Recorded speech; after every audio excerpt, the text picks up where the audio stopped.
Hello दोस्तों, तो आगे बढ़ते हैं। जैसा कि मैंने आपकी पिछली वीडियो में बता चुका हूँ कि प्रतिशत क्या है। ठीक है दोस्तों, प्रतिशत क्या है ये पिछली वीडियो में बता चुका हूँ। और अब प्रतिशत के सवाल, परसेंटेज यानी कि परसेंटेज के सवाल हम कैसे सॉल्व करेंगे, कौन सा फार्मूला लगेगा, कहाँ लगेगा, क्या विधि है, किस तरीके से करना चाहिए, अब हम जानेंगे इस सवाल को। तो थोड़े ही ध्यान देखिएगा और समझिएगा, यहाँ से नहीं यहाँ से। बहुत आसान है दोस्तों, खाली चुटकी बजाओ और सवाल सॉल्व। हाँ तो दोस्तों आगे बढ़ते हैं। कुछ सवाल ऐसे आपको समझाऊंगा कि आपके बुक के जो 7th क्लास के, 8th क्लास के, 8वीं और 7वीं क्लास के जो चैप्टर है, 9th के भी चैप्टर है परसेंटेज वाले, आप वो इजीली कर पाओगे। बहुत सारे बच्चों का सवाल ये होता है कि सर हम फॉर्मूले तो जानते हैं मगर कहाँ पर किस तरीके से उसको लगाना है, कैसे सॉल्व करना है, हम ये समझ नहीं पाते। तो खाली हमें यहाँ से नहीं, यहाँ से भी नहीं, हमें देखना है और भेजे में, इस खोपड़ी में डालना है कि हमें सवाल क्या पूछ रहा है। जब तक आप ये नहीं समझोगे कि सवाल आपसे क्या पूछ रहा है, तब तक नहीं कर पाओगे। समझना बहुत ज़रूरी है। आइए तो समझते हैं। देखिए, मैंने एग्जाम्पल के रूप में मैंने आपसे 5 सवाल लिखे हैं। 1 2 3 4 5 पाँचों सवालों को कैसे सॉल्व करेंगे, कैसे फॉर्मूला लगेगा और सवाल क्या पूछ रहा है हमें ये जानना पड़ेगा। सवाल नंबर 1, 240 रुपये का 20% यानी कि 20% कितना होगा। सवाल, 240 रुपये का 20% कितना होगा। समझ गए? आइए सॉल्व करते हैं। सवाल को एग्जैक्ट पहले लिखते हैं तब आगे बढ़ेंगे। 240 यानी 240 रुपये का कितना दोस्तों, 20% कितना होगा। सवाल तो यही है ना, सॉल्व करते हैं। अब देखिए 240 रुपये है, समझना बात को। तो 240 का को हम करते हैं मल्टीप्लाई से, समझते हैं। मल्टीप्लाई 20, इसने लिखा परसेंट। परसेंट मतलब मैंने आपको शुरू में बताया था कि प्रत्येक का 100वां भाग, यानी यहाँ पर क्या है 20, तो 20 का 100वां भाग आपको निकालना है। तो परसेंटेज यानी 100वां भाग ये वाला नीचे आ जाएगा। क्लियर दोस्तों? बोलो तो सही। क्लियर? आगे बढ़ते हैं, सॉल्व करेंगे इसको। अब जैसे कि हम बता चुके हैं, 1 0 से कट गया, ऊपर नीचे भाई भाई झगड़ा हो गया, नीचे वाला ऊपर वाला भाई भाई झगड़ा हो गया। अब क्या बचा दोस्तों, 24 मल्टीप्लाई 2 ऑब्लिक 1। क्लियर दोस्तों? अब करते हैं आगे। 24 से मल्टीप्लाई करेंगे आप तो देखिए आपका आ जाएगा यहाँ पे 48 1। आप इसको इस तरीके से लिखिए, चाहे इस तरीके से लिखिए, दोनों का दोनों आंसर सही है। यानी कि हम कह सकते हैं कि 240 रुपये का 20% कितना हुआ दोस्तों, यहाँ पर 48 रुपीज़।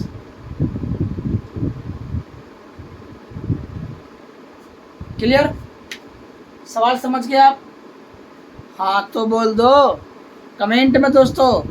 कुछ नहीं करना आपको, केवल लाइक भेजिएगा, मैं समझ जाऊंगा कि आपने वीडियो को देख लिया है। आगे बढ़ते हैं। ठीक इसी तरह से हमारा अगला सवाल भी होगा। आइए देखते हैं वो कैसे सॉल्व होगा।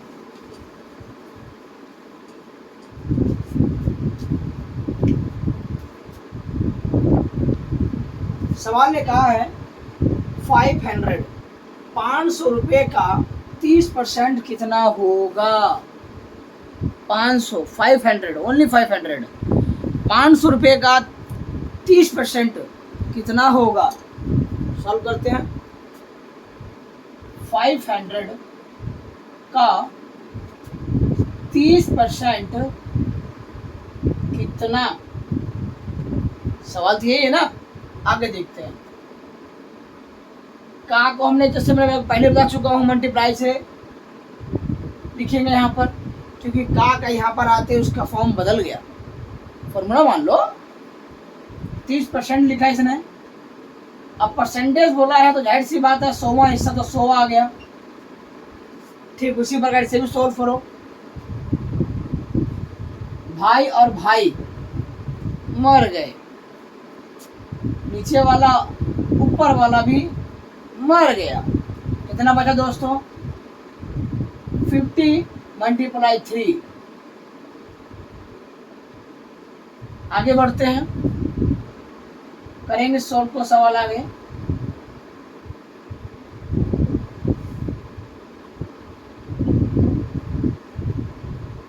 यानी कि 150 इसका आंसर आया। क्लियर दोस्तों? 500 रुपये का 30% कितना हुआ? 150। ओके, समझ गए? अब तो हाँ बोल दो। लाइक करो इस वीडियो को दोस्तों अगर ये वीडियो पसंद आ रही है तो। और यहाँ दोस्तों बात पसंद की नहीं है, बात यह कि आपको सवाल समझाया जा रहा है वो इस खोपड़ी में जा रहा है नहीं जा रहा, आपको समझ में आ रहा है कि नहीं आ रहा। अगर समझ में आ रहा है तो दोस्तों लाइक और इस वीडियो को ज़्यादा से ज़्यादा शेयर करो, ताकि आप तो समझ गए और जो नहीं समझ पा रहे हैं कम से कम वो तो समझ जाएं। आगे बढ़ते हैं अगले सवाल पर।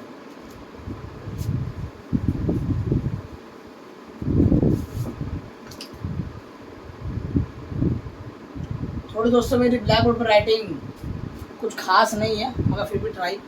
आगे बढ़ते दोस्तों, सवाल नंबर फर्स्ट हो गया, सेकंड हो गया, थर्ड की बारी। 400 रुपये का 15% कितना होगा? सवाल इसी तरीके से हम सारे सवाल करेंगे दोस्तों। ये जो तीसरा सवाल है ना, ये आपके लिए है जो इस वीडियो को देख रहे हैं। तीसरा सवाल ये आपके लिए है जो इस वीडियो को देख रहे हैं। आप कमेंट में बताइए कि 400 रुपये का 15% कितना होगा। दोस्तों इस सवाल को मैं सॉल्व नहीं करूँगा, इसको आप लोग सॉल्व करेंगे और बताएंगे इस वीडियो में कि 400 रुपये का 15% कितना होगा। और मैं बढ़ता हूँ अगले सवाल की तरफ। सवाल नंबर 4। अब देखिए दोस्तों, CBSE वाले और NCR वाले, इन दोनों में पंगा क्या है?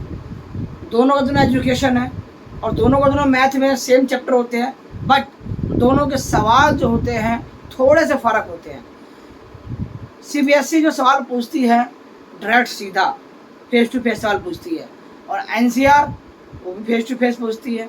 बट कभी कभी दोनों में ऐसा हो जाता है कि सवाल को गोल गोल गोल गोल गोल गोल जलेबी की तरह घुमा देते हैं, और हम यही नहीं समझ पाते कि सवाल हमसे पूछा क्या और हमें आंसर क्या देना है। कई बार ऐसा होता है कि हमें फॉर्मूला तो पता होता है, कैसे लिखना है यही पता होता है, मगर सवाल ने पूछा क्या हमें यही पता नहीं होता, तो हम आंसर क्या लिखेंगे? इसी बात को हम समझते हैं कैसे। देखो, CBSE ने पहले बड़े ही प्यार से पूछे सवाल, हम समझ गए, हमने सोचा हमें परसेंटेज निकालने आ गया, हम सीख गए। और अब इसी CBSE ने सवाल को जलेबी की तरह घुमा दिया है, मीठा है और टेढ़ा है। आगे बढ़ते हैं, सवाल देखो CBSE ने कैसे पूछा। दीपक ने राजू को 500 रुपये में से 60% दे दिया। कितना?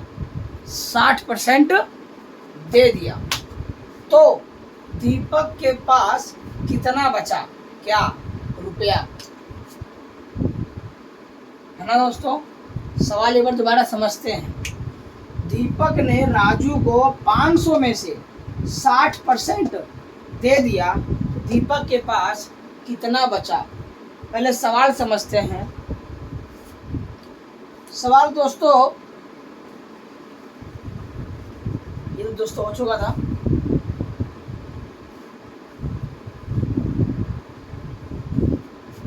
सवाल ये है कि दीपक के पास कितना है दोस्तों, 500 रुपये, राइट। और दीपक ने दे दिया 60% किसको, राजू को, यानी कि 60% कम हो गया, दीपक के पास दे दिया। तो यही ये बताना है कि दीपक के पास कितना बचा। सेम आप तो समझ गए ना सवाल को। 500 का होता है मल्टीप्लाई, 60 का 60 आ गया, परसेंटेज को नीचे लिख दिया और भाई भाई से काट दिया।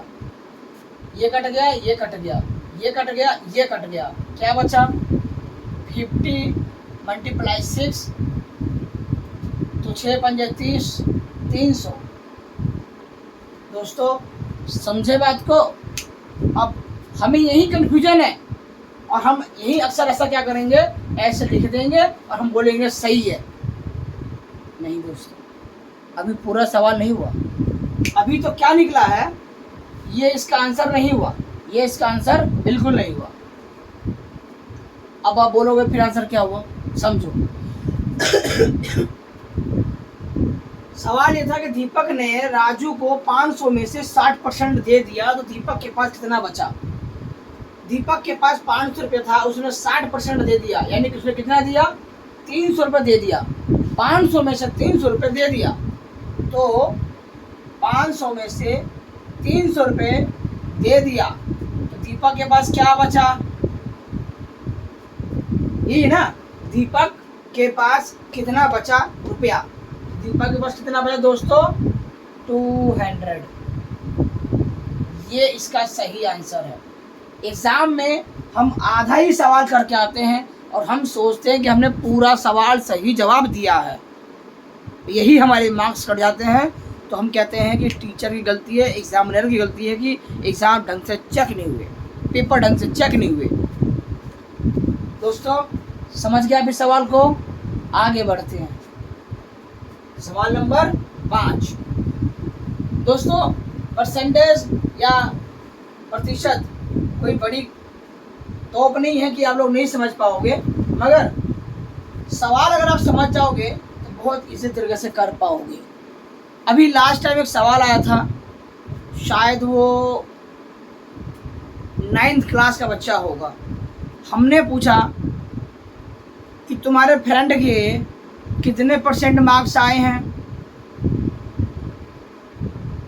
ऐसे चुप हो गया, मैंने क्या हो गया बेटा बताओ कितने % मार्क्स हैं तुम्हारे फ्रेंड के।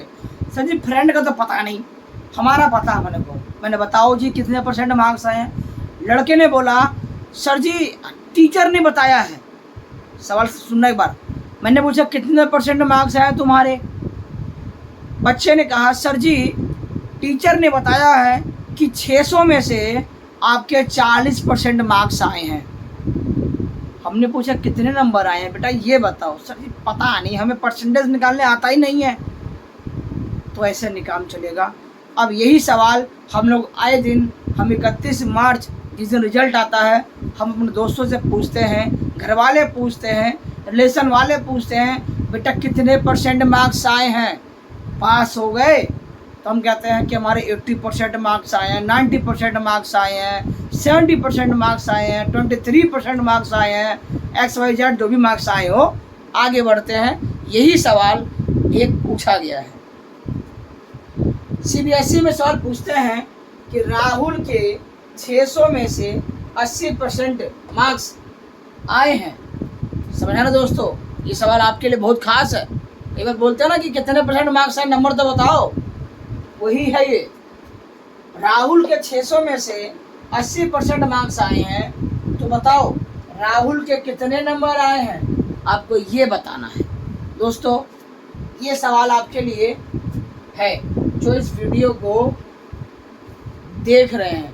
दोस्तों अगर सवाल आपको बस समझ में आ गया हो और अगर इस सवाल का आंसर निकाल सकते हो, दोस्तों आप कमेंट में कमेंट में सवाल नंबर 5 का आंसर दे के बताइए, तो हम जानेंगे कि मेरा पढ़ाया हुआ परसेंटेज का चैप्टर आपको प्रतिशत निकालना सिखा चुका है।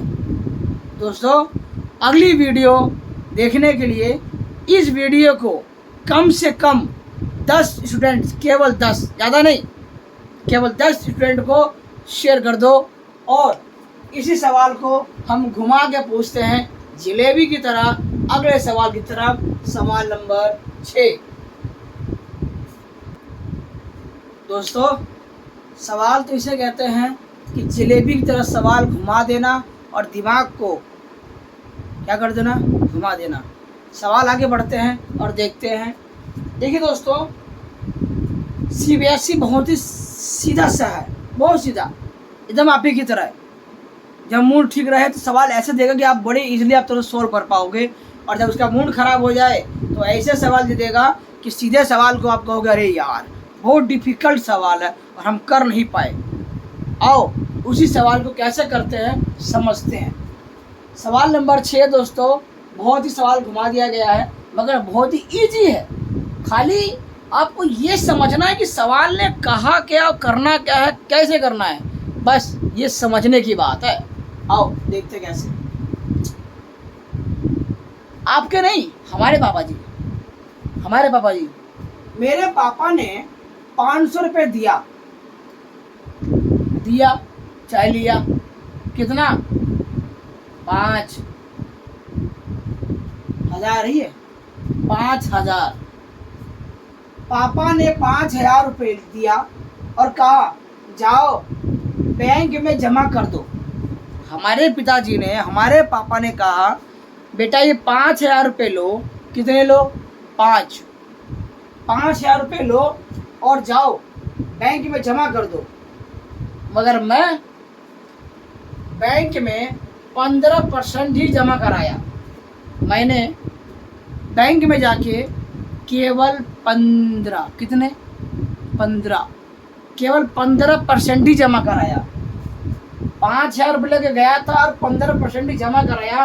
तो बताओ मैं कितना पैसा घर लेके आया बाकी बचा हुआ। सवाल समझ गए? करते हैं सॉल्व और देखते हैं क्या इसका आंसर आएगा। हम लिखेंगे ANS, आंसर लिखेंगे और आगे बढ़ेंगे। पापा ने मुझे कितने पैसे दिए थे, 5,000 रुपये। कितने दिए, 5,000 रुपये। और मैंने जमा कितना कराया था, 15%। कितना परसेंट, 15%। अब बताना ये है कि जब मैंने 5,000 रुपये लेके बैंक गया था, 15% जमा कराया, तो मैं कितने पैसे लेके घर वापस आया। बाकी बचाओ पैसे लेके घर आऊँगा ना। आगे बढ़ते, निकालो फिर सवाल को। 5,000 का क्या मतलब होता है, मल्टीप्लाई।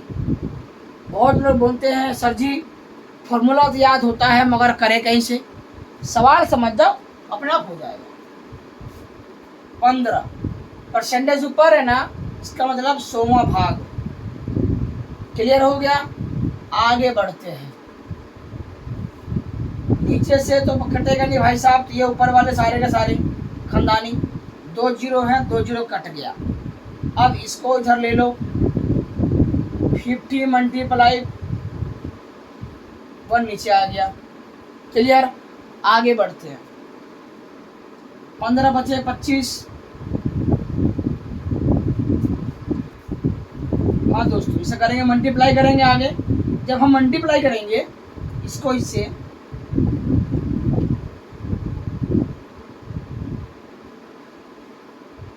यानी कि ना, जो आप दिमाग में सोच रहे हो ये वो नहीं है, ये आंसर नहीं है, ये आंसर नहीं है। समझना तुमको यही बात है। इसलिए बोला था पापा ने मुझे 5,000 रुपये दिया, बैंक में मैंने 15% जमा कराया। जमा कराया मतलब मैंने 15% दे दिया, घट गया किसी में से, 5,000 रुपये में से। तो इससे आगे सवाल करेंगे, इसी सवाल को आगे। 5,000 में से 750 रुपये मैंने बैंक में ये जमा कराया था, ये टोटल था। और ये जो बच गया वो मैं घर लेकर आ गया। दोस्तों समझ गए? अब आप इसमें से घटा दीजिए, जो इसका आंसर आएगा वही पैसा मैं घर लेके आया हूँ, यानी कि इस जगह पर। और आपको यही इसका आंसर कमेंट में बताना है। जितने लोग इस वीडियो को देख रहे हैं दोस्तों, आपसे यही रिक्वेस्ट करता हूँ कि इसका कम से कम यही सॉल्व कर दिखा दीजिए, तो हम समझ जाएंगे कि आपने इस सवाल को समझ लिया है। और अगर इस वीडियो में, इस चैप्टर में कुछ समझ में नहीं आ रहा है तो आपसे इतनी रिक्वेस्ट करता हूँ कि सिर्फ कमेंट में बताइएगा इसमें क्या चेंज किया जाए, और आपको कौन कौन से चैप्टर क्लियर नहीं हो रहे हैं आप कमेंट में बताइए। हम इस वीडियो को और इससे अच्छा आपको बताने की कोशिश करेंगे। दोस्तों मिलते हैं हम अगली वीडियो में। Thanks, good bye.